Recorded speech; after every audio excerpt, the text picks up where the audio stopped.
Hello, everyone. I'm Divya Jindal, your host for today's session. And on behalf of Building Accessible, Safe, and Inclusive Indian Cities program at the National Institute of Urban Affairs, I extend a very warm welcome to all our audience to the lecture series Think Urban, Think Inclusive.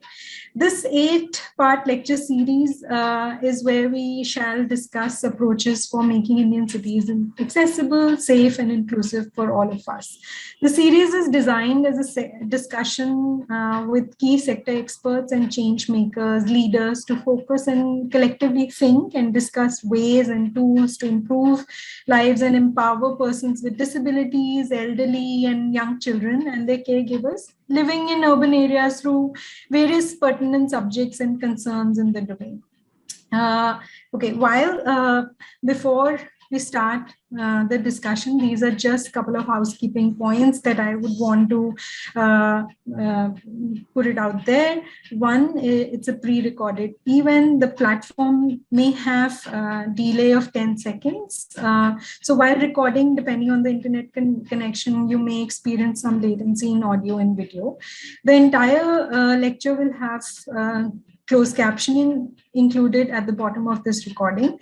The session is designed in a concise format with a short introduction, setting up of the context, and 15 to 18 minutes presentation by the presenter, and around questions and answers. If you're watching this on YouTube, we encourage you to use the comment section to leave your feedback or post questions. For today's lecture, we are joined by Dr. Sudeshna Chatterjee. Welcome, Sudeshna. For the benefit of our audience, let me take a minute to introduce our speaker today. Dr. Sudeshna Chatterjee, she's an urbanist, researcher, and planning and development professional who uses her knowledge and expertise to work with diverse stakeholders and institutions to create safe urban communities and inclusive and resilient cities. Her special expertise lies in making cities child-friendly through participatory research, evaluation, planning, and designing with communities, including children and young people. Sudeshna works with public and private clients, as well as universities and development organizations around the world, combining research with practice. Her practice ranges across urban planning and design projects, the most significant of which was her leadership of urban design of the new capital city of Naya Raipur in Chhattisgarh, to action research, conceptualizing new urban programs, addressing inclusion, equity, and resilience of children living in poverty, policy analysis and evaluation and impact studies, and advocacy on various aspects of children's rights. Sudeshna is a published author and a passionate teacher and mentor. Today, she'll be sharing her insights and knowledge on the topic of young children and living with disabilities. The topic, I'll just quickly introduce the topic here. We do understand that adolescents and youth with disabilities are among the neediest of all children. Young people with disabilities face social isolation, poverty, and discrimination. Despite the rights guaranteed to them by the United Nations Convention on the Rights of the Child and other documents, they are often prohibited from meaningfully participating in their families and communities, often lacking basic health care and not being able to attend school or to find work. Compared to their non-disabled peers, they are at greatly increased risk of physical and psychological abuse and exploitation. Even though there's acknowledgement that disability is a legitimate area in which planners are to be involved, there's often nothing in the planning literature for persons with disabilities beyond the design guidelines, even lesser when it comes to children. The lecture today focuses on promoting a shared understanding of this clear gap within the urban planning framework and the need for recognition, understanding, and action to strengthen and promote decision makers, urban planners, and designers, and academia to take cognizance and bring more thought to it. On that pertinent note, I would like to invite Dr. Sudeshna to share her insights and her presentation on the subject. Thank you, Divya, for inviting me to be part of this series on Think Urban, Think Inclusive. I'm going to start sharing my screen. Just 1 second. Yeah. So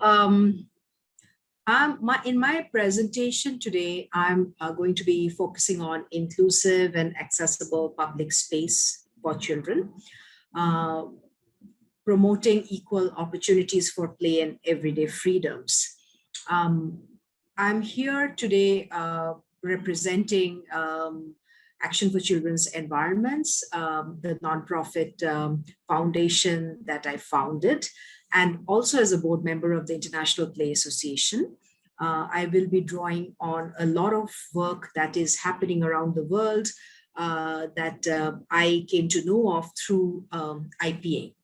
And also I will be drawing a little bit from my current work where I am leading the global effort to produce the global principles and guidance of public space for children as the lead consultant to UNICEF, UN Habitat, and WHO. And in that also, we do have a very strong focus on equity and inclusion. So very right at the onset, let me just figure out the technology a little bit first. Okay. Yes, so I'm not going to talk too much about the facts and figures and statistics, because I'm sure a lot of that is already going to be part of many other presentations, as well as NIUA's portal on this. But just to very briefly make the point of how disability excludes children from society.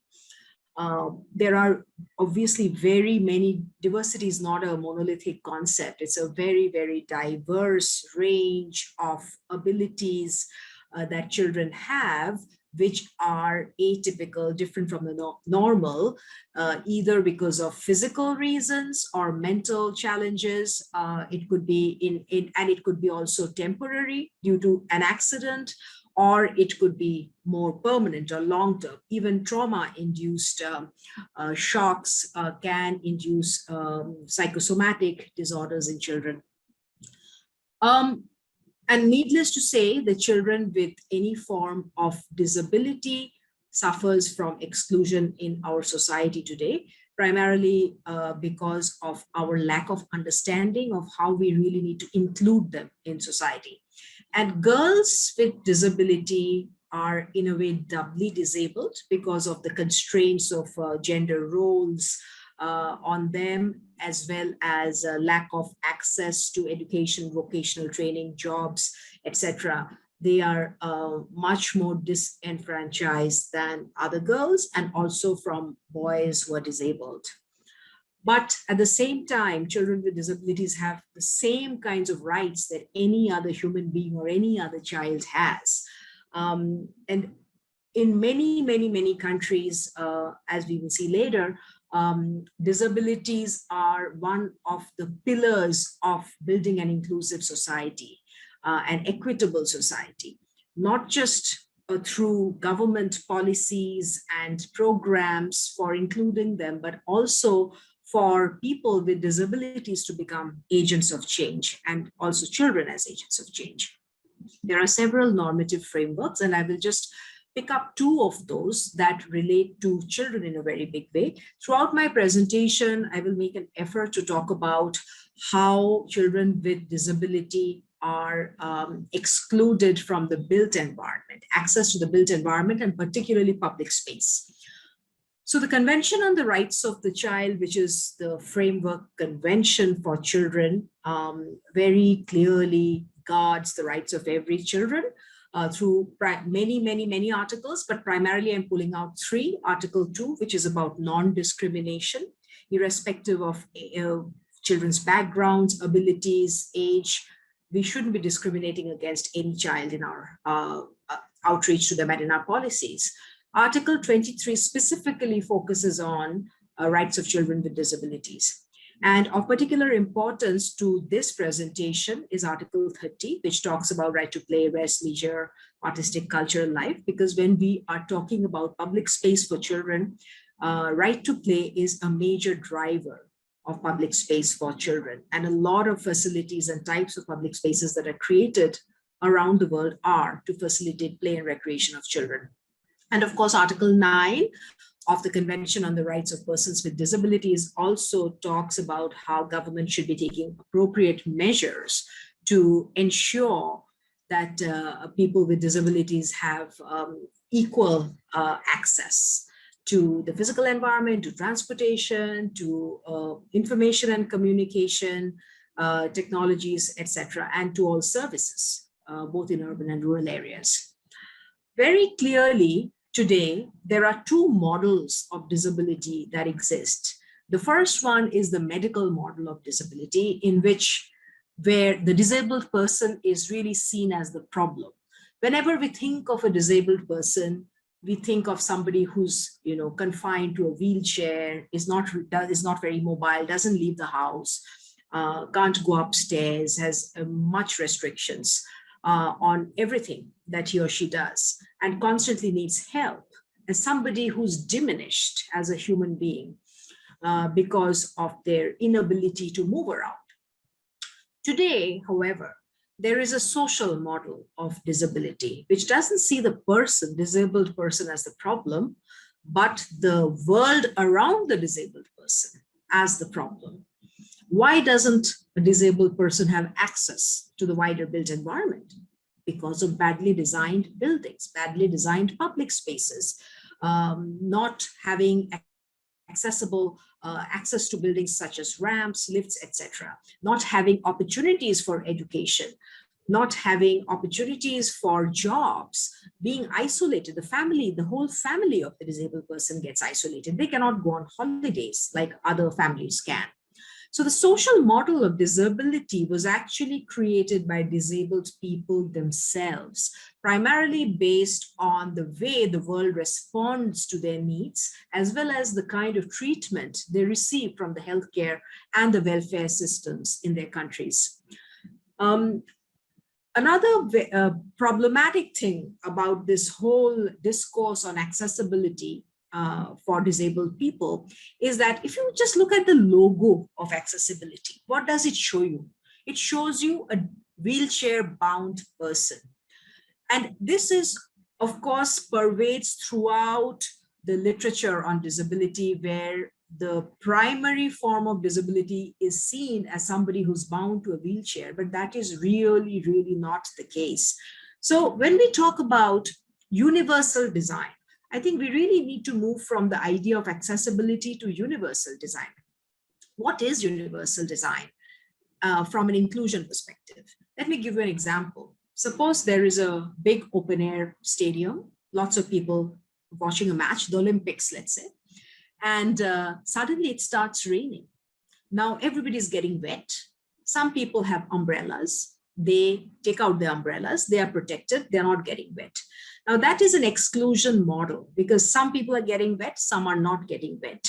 And the authorities also gave umbrellas to a few VIP people. That is also a very exclusionary model, because you're not catering to everyone. Some of these people who have umbrellas could be disabled. Some of them are full people who do not have any disabilities. But what would be an universal design solution to this problem? If you think about it for a minute, what would enable everybody sitting in that stadium to be dry yet enjoy the match? A very simple solution would be to put some sort of a protective covering over the entire stadium, right? Some sort of a roof that protects everyone. That is universal design. It is not designed only for disabled people or for people who are famous or are VIPs or whatever. It should cater to the need for everyone. It should be usable by everyone without any kind of special adaptation or special need for design. So if you have a roof, you are protecting and caring for everyone without just seeking out the VIPs or the disabled people in the audience and giving them umbrellas. So when we talk about a universally designed public space, the first thing is, of course, that you have to remove environmental and physical barriers to to the users of that space. That goes without saying. You have to ensure that they are able to move around that space without much help on their own, whether they're in their wheelchairs or they have a stick, if in the case of visually impaired people. You give them the dignity to be in that place, to be able to make the best use of their abilities without constantly resorting to help. And of course, if someone needs help, help will be provided. So, and when we think of design, universal design of public space, the other thing to keep in mind is that the design shouldn't look the same in every context. You have to, like in any other design process, really respect the context of that place, respect the desires and needs of the children who are going to be using that place and the people who are going to be running that place. There are, of course, a lot of legislation and policies and guidance on this around the world. I will just focus briefly on two. In India, we have the Rights of Persons with Disabilities Act, which is an anti-discrimination law on disability, which tells the government to make rules, such as the Rights of Persons with Disabilities rules, and setting accessibility standards for the public environment. The Ministry of Urban Development also released the harmonized guidelines and space standards for barrier-free environment for persons, which I believe NIUA is also working on right now, to guide design of spaces to ensure equitable, easy access. But currently, there is not much focus on children in public spaces within the guidelines. If you look at Australia, which has integrated universal design thinking in its strategic framework on the National Disability Strategy 2010 to 2020. And within that, this strategy drives inclusion both as a policy and also as a service provision. And at the core of it, it talks about inclusive and accessible communities. It says that people with disability live in accessible, well-designed communities with opportunity for full inclusion in social and economic life and cultural life. And one of its guiding principles is respect for the evolving capacities of children with disabilities and respect for the rights of children with disability.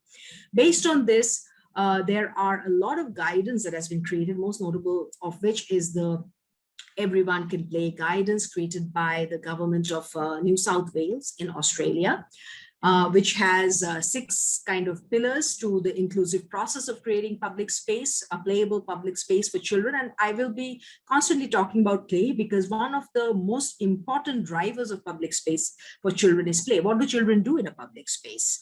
Even if it has nothing, if it's a blank space, they will find ways of playing, right? So they will find the affordances of playing. So I will be constantly talking about play in public space. So in this guidance, it actually tells the government gives the guidance to all local authorities. How do you evaluate an existing public space to see how inclusive it is? And so there are guidelines. It tells you, how do I get there? How can I play in it when I get there? And how long can I stay? What does it have to offer to me to allow me to stay for long?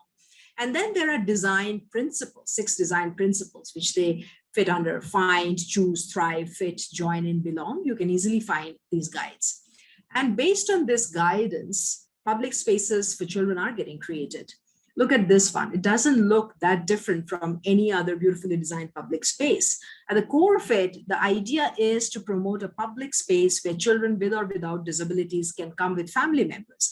An inclusive space for children doesn't mean it's only children with disabilities who will use it. It will be for children with all abilities. Not only that, it's also going to cater to the parents who may have disabilities, who are going to bring their able-bodied children into this park. Grandparents who are disabled, who are bringing their grandchildren to this public space. So bear those thoughts in mind, that when we talk about inclusive public space, it doesn't mean for children, it doesn't mean only for children, it means for the family as well. In India too, there are very few examples, but cities like in Bangalore, Kilikili had been doing a lot of very interesting work on creating public space and parks for inclusive parks for children. In Chennai, as part of a civil society sort of consortium, of which Kilikili was also a member, the Smart Cities mission created the first inclusive play space in Chennai. It has many things, but I want you to bear these two pictures in mind, that all you see are interesting things on the wall, some play hoops, basketball hoops, which are reachable, but mostly it is very flat space so that a wheelchair can move around. Now, this is an inclusively designed play space in Cairo, in the middle of an informal settlement. People who sort garbage throughout the day. So this particular NGO reclaimed that really dirty vacant lot and made it into an inclusive playground attached to a school for disabled children with all kinds of disabilities. And what's very interesting about this project, it brings home the point that Teresa Casey, the past president of IPA World, makes, that accessibility alone is not sufficient to create an inclusive space. It is not just about wheelchair movement. Social factors such as opportunities to play together and play value, including choice, variety, challenge, also need to be designed in. So it's just what any child would want in a play space, right? You would want risk, you would want challenge, you would want choice, you would want to play with other children. This place affords that, in contrast to many of the inclusive play spaces in India where you only see disabled children playing and there are a limited repertoire of play equipment or play experiences to be had in that space.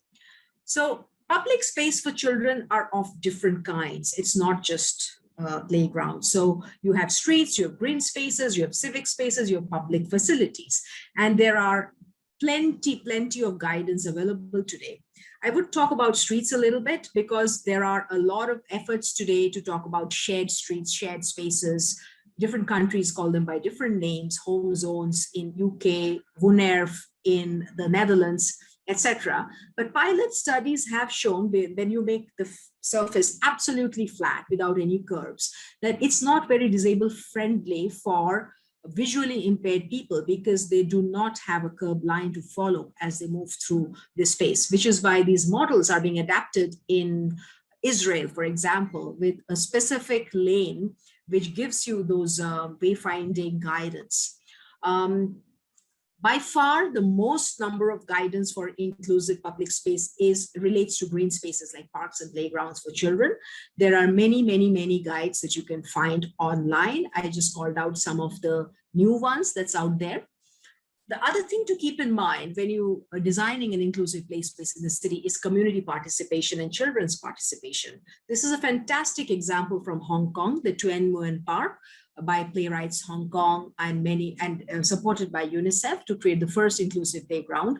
And children were consulted, they helped incubate the idea. And what resulted was a socially inclusive place for all children, not just disabled children. And here is another example of how families of disabled children wanted an inclusive park in this little town of Dumfries in Scotland. So they asked the city council, who transferred this city's park, this town's park, to the community. And a special purpose vehicle was set up, a charity in this case called Include Us, who were given the responsibility, and families and the community and the council were all part of this, but driven primarily by families to design this park and then also to maintain this. They totally took over the governance and management of the park. It opened in 2020 and it won the Scottish National Landscape Award for Best Design. So it doesn't have to be a kit of park playgrounds. You know, the best of inclusive spaces for children cater to all senses. They have water, they have sand, they have mud, they have all kinds of experiences to do with the body, not just a big swing, you know. So these are some of the examples to bear in mind. At the heart of it, when we talk about inclusion in public space, we really need to understand that the universally designed accessible play spaces has to be exciting for children to hold their interest, and they should be able to participate in it with their families. Many of them come with families, they don't come alone, or they come with school groups. They must have high play value. The children with and without disabilities should be able to play together and socialize. And they can be great public spaces for hosting other events and programs in which all children participate. Their carers participate, their families participate, and the neighboring community also participates in those spaces. So that would be my talk for today, and I'm happy to answer some questions. Thank you, Divya. Thank you, Sudeshna. This was a wonderful and very insightful and detailed presentation. You made sure that in a short span of 20 minutes, you managed to overarch on the subject and concern, both from the policy perspective, the national, from the global to national perspective, and also highlight some bottom-up approaches and their impact. Most importantly, their impact on the lives of young children with disabilities. From here on, I would like to take this opportunity along with my colleagues here to ask a couple of questions to sort of deep dive into and get a better insight from your research and work in the domain. You managed to answer a lot of these questions and also highlight some of these aspects. Like, for example, we often see that, not only are places that are, play spaces and open spaces designed for children very few, they're much lesser, particularly for children with disability. And when it comes to, designing them, they fall into the trap of designing either only for certain disability or only for children with disabilities, making these spaces extremely isolating and non-inclusive. What is, in your opinion, what could be the breakthrough innovative solutions to address the need for play for all children, ensuring that play in open spaces are inclusive for all?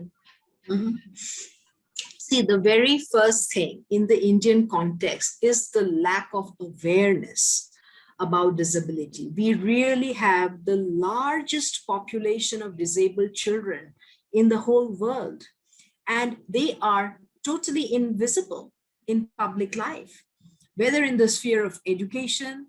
How many of these children are ever mainstreamed in school? They are all stuck to these special education classrooms, and they never get to play or socialize with other kids. Very few schools do that. It's the same thing when it comes to parks and public spaces. First of all, even getting into a park is impossible for them because of the kind of gates that are designed in, right? And then many of them let's say in Delhi, a lot of people live in walk-up apartments. It is impossible to get a child down from a fourth floor of a building especially as they grow older, to give them any kind of experience. So when we talk about the access to built environment, it has to happen at many scales. Thinking about how do I get the child out from the house to the nearest public space. So it is about, there is so much turf wars in DDA flats about installing lifts, not getting permission to do that. It should be made mandatory by law. If there is a person of disability living in that building, a lift has to be installed, irrespective, and the city should be taking it on a priority basis. And this should not just be a disabled child. It could be disability due to old age as well, people who cannot come down. Then in the park itself, it has to start within the family. Of course, if you have a sibling who's disabled, you are sensitized, but many children, because of the stigma associated with this, never mention their disabled children, to their friends. They hide it. The school is the best place where you actually normalize disability, where you make them really part of the whole school society. And there are, of course, other parents who don't want their children to study with disabled children, saying that they're slower, etc. So once you do that, and at the level of cities, when you have to talk about public space, these should be developed with, I know we always talk about co-design and child participation in design, which is really not that easy to do.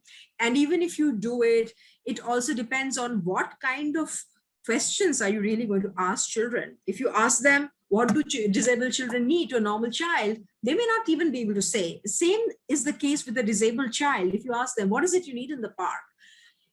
They will spit out what they hear from around them.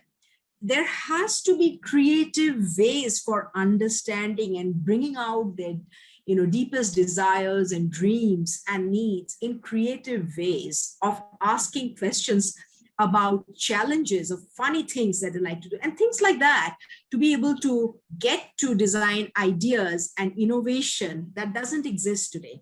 Because it really, whatever we have seen around us are really things taken from Pinterest, catalogs, of whatever play equipment manufacturers are giving us. Often that is not the solution. So in the case of the Cairo example, every piece was custom designed and it became a socialization space for girls and boys of all ages. And they were all, in that case, disabled children with different diverse range of disabilities. And you also saw, because they didn't use a cookie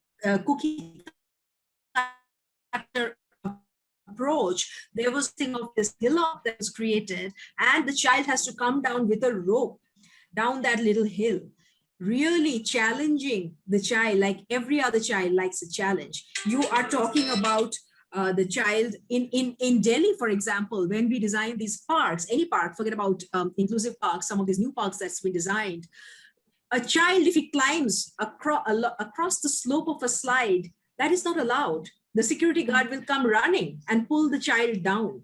You're talking about disability. If a disabled child does things which is fun for them. For example, I once observed a play session in a school in Wales, which had this play pod. There were fixed equipment. So once this class comes out, not a single child uses the fixed equipment or the things that's painted on the ground, like hopscotch grids and stuff. No one. They all go to the plot, take out things that they want to play with, whether it's a broken suitcase, a broken chair, whatever. And there were these 2 wheelchair-bound kids on motorized wheelchair. So, and one was a child with cerebral palsy who couldn't even move her neck. She's completely in one position. But the other children were playing with her. They came and hooked on this rope to her thing. And there was a crate attached to the rope. 2 little girls got in. And the girl in the wheelchair knew on cue. She started her motorized wheelchair and she took them around the playground, dragged them along. That is inclusive play. And what do we have to do to get there? The school allowed that to happen. The teachers, none of them came running when these other kids, tied the rope to her wheelchair. They were all watching from the periphery, because this happens regularly. And that child is a playmate. She's no longer a disabled child. And this is the kind of culture we have to develop in public spaces, in schools, starting with schools, and then going to neighborhood parks to have this culture. And it's all right, sensitizing parents of other children that, this child has an equal right to play with your child, has the same dreams, the same desires, not able to vocalize it perhaps, but the desire is there. Yeah, I think you kind of answered it beautifully, and you also answered the second part of my question, where it's a lot about citizen participation and collaboration, which has been, and even through your presentation you mentioned about community participation and social model approach, where globally it has been seen that to ensure that universally accessible spaces are designed, it is important that citizens actually participate and have a strong say within the system, and also ensuring that the solutions are designed to accommodate their local needs. And the community not only plays a part in developing it, but also in ensuring the upkeep and further maintenance of it. From this, I have a 2-part question that I want to ask you. That in India, what can you share some insights into what kind of approaches that cities in India can adopt to promote and facilitate such collective decision making? And in your opinion, what would be those demonstrable and measurable impacts in making urban spaces more accessible and inclusive for everyone? See, one way, this has to be a bottom-up approach initially, and this has to be led by parents groups who are today only meeting online. They have no spaces to go to. So if there is some sort of these forums, city governments should actually say that we, like what happened in the case of Scotland, it was the parents group who went to the city council and said that we need an inclusive space for our children. So the city council said, fine, but the community also has to agree, because community has all kinds of people. So they all worked together to create this space, and they made it an inclusive space so that community also comes in and everybody has a stake in it. And the city also gives them some resources for maintenance, just as our RWAs are maintaining parks. So in every park, RWAs should be making an effort to make it inclusive. There should be inclusivity audits. There should be disability audits of neighborhood play parks. Every neighborhood has disabled children, never get to use the parks. So really, in a way, what we are saying is that we need to map disability bottom up, neighborhood by neighborhood. How many children in this neighborhood who have different forms of special needs and some forms of disability? And what do they do? Where do they go? What are the gaps? What do we need to provide for them? This needs to be the first level of mapping. And once these mappings are in place, then local councillors needs to be sensitized. So there should actually be training and capacity building sessions, starting with awareness of our elected representatives as well, of what we can do about promoting inclusive public spaces in the heart of our communities, in the heart of our neighborhoods, and then also having a whole strategy of inclusive communities that needs to be part of our local area planning as well as the city's master plan. And this needs to be also a conversation with the state governments, who are, and the city governments who are responsible for planning. Yeah, I think you brought about two very interesting points. One, of course, during the, making, of course, our frameworks more comprehensive, and also which we are very proud that our team here is, you highlighted that our team is actually on the right track. One, because we are already working on developing the harmonized guidelines and making amendments and suggestions in the same, addressing certain aspects which are missing within the framework.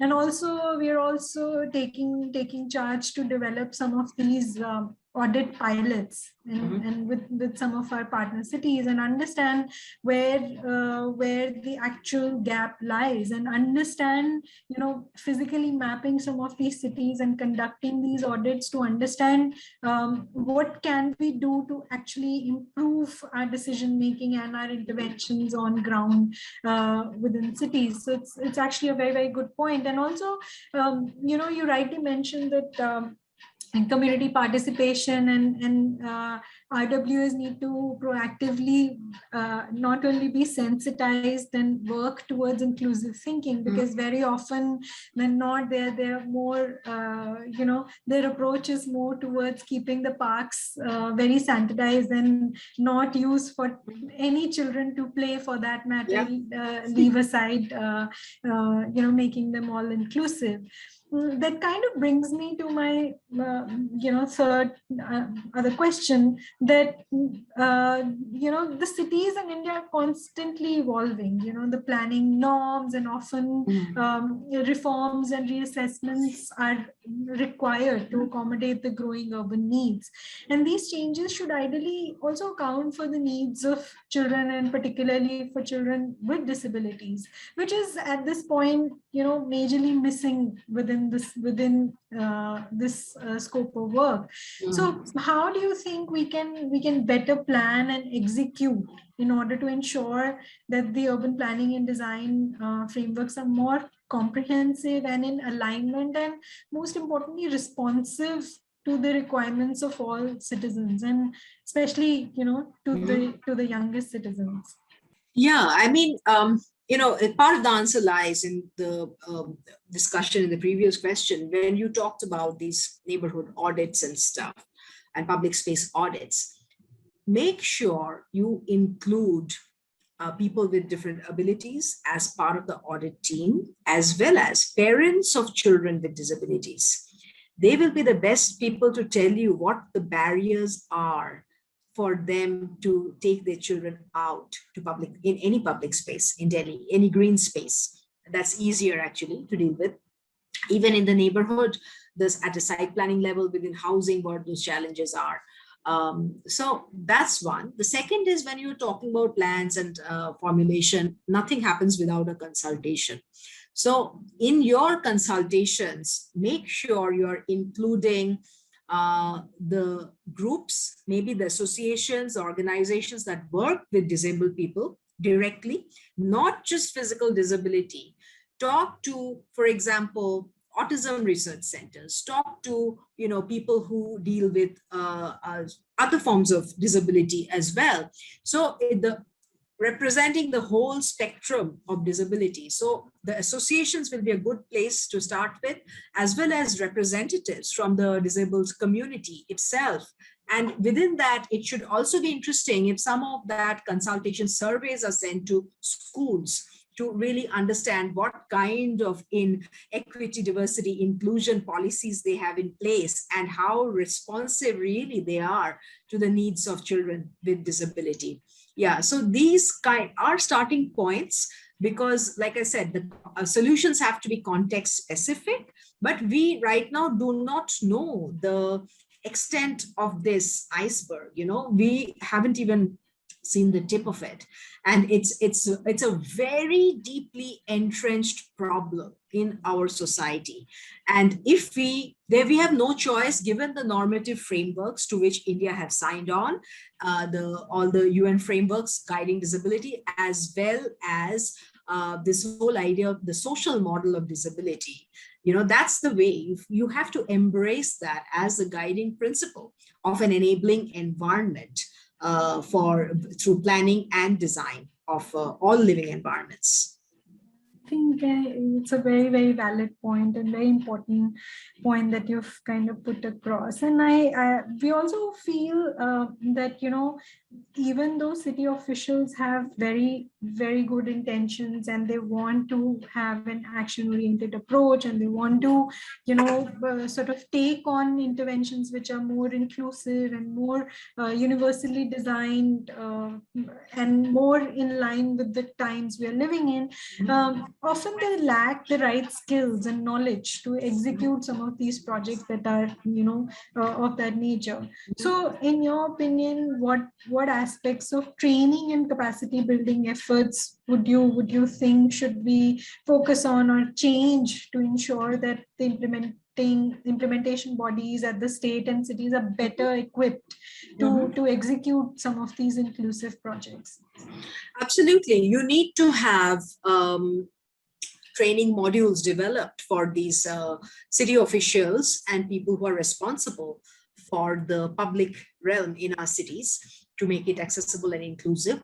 And from a children's perspective, I think it'll be interesting to work with groups that had a lot of expertise in this, not only from just the services point of view. For example, that would be like a lot of disability groups would be talking about that, but also not very many people are talking about the play environments of children and playable spaces within cities as inclusive. That is where I feel that, organizations like International Play Association, there is an India branch now with a lot of experts who can bring a lot of value. You should be, talking to them to develop guidelines for inclusive playable public spaces, what that means. And I think that will be a very valuable starting point. It could even be a series of webinars that could be developed initially jointly with them, where experts are brought in to talk about specific projects, how certain cities dealt with these problems, etc. To understand the mechanics. Design is actually the easy part. It is the easy part. But what about to get that implemented successfully is the difficult bit. And how do you bring in these experiences to the fore? And for that, I really think that the IPA could be a valuable partner to NIUA on this. I think this has been a very, very interesting lecture, and you've brought out some extremely pertinent points, and open the discussion out, not just about the need of understanding public space and open space from the perspective of children and with disability, but also understanding it through various layers and various scales that we sort of constantly need to function with and address it and look at it from various eyes and various perspectives brought together through discussions and collaborative action. And we're very glad that we could put this discussion together with you. And on behalf of our basic team and NIUA, I would like to sincerely thank you, Dr. Chatterjee, for this insightful session for all of us. And it was a great pleasure to listen to your thoughts and realize that, the ever increasing significance of inclusion in the city development process that we constantly work with. And I would, to sort of end this lecture, I would just like to remind our audience that the lecture is part of an 8-part lecture series and can be easily accessed through the National Urban Learning Platform and also NIUA's YouTube page. So the link, of course, will be shared, in the description below for you all. Thank you. Thank you so much, Divya, for having me. It was a pleasure to talk to you and your team. Thank you.